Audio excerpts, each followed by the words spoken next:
West Ham, one of your former clubs, of course, won the Europa Conference League on Wednesday night, beating Fiorentina in Prague. It's their first trophy in 43 years. Yeah, they beat Arsenal, didn't they, in the FA Cup in the early 80s? 1980. Trevor Brooking with the header. Exactly. I wouldn't say it was a great performance. I wouldn't say it was a great final, but David Moyes did what David Moyes has done at West Ham over the last couple of years. They defended deeply. They were outplayed in the first half, but they found some way to score a couple of goals. The second one was a good one from Bowen. The first one, it was handball, there's no question about it, by Biraghi.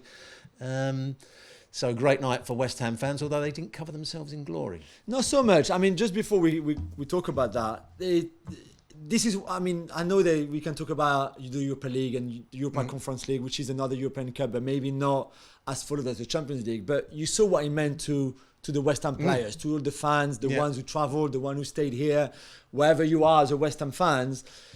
And this is what I know. This is a way of making money for UEFA, of course. There are a lot of clubs there who we're not really interested in. I guess I understand that, and the level is not as good as the Europa League or not even the Champions League. But it made it so relevant last night, right? When you watch it and you watch all those scenes. Well, I live in. I don't live a lot of West Ham fans. There's a lot of West Ham fans where I live. My friends are quite often West Ham fans.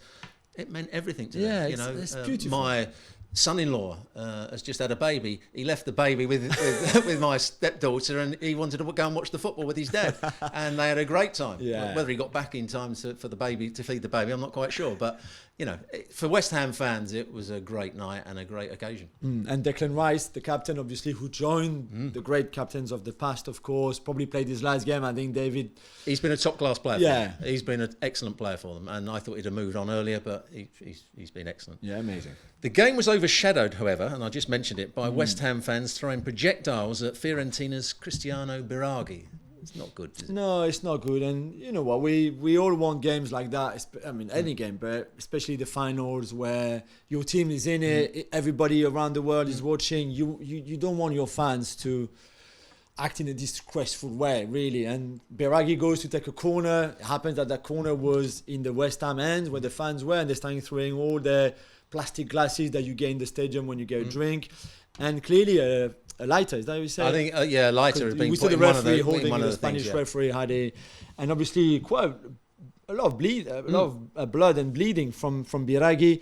It's not what you want to see. West Ham, and rightly so, have condemned it, come out saying that we will find the culprits and who threw things and they will be banned for life, which is the right thing to do. But you kind of wish that hadn't happened. It's such a great night for West Ham in their history, and now we will always remember the final and the win, but also that the fact that night a Fiorentina player ended up bleeding because of. And I think there'll be UEFA are certainly going to take some. Yeah, it's stupid. Stupid. But if you only have to watch any game that you watch anywhere around the world, when somebody goes to take a corner, the abuse they get is unbelievable. Why do supporters want to behave like that?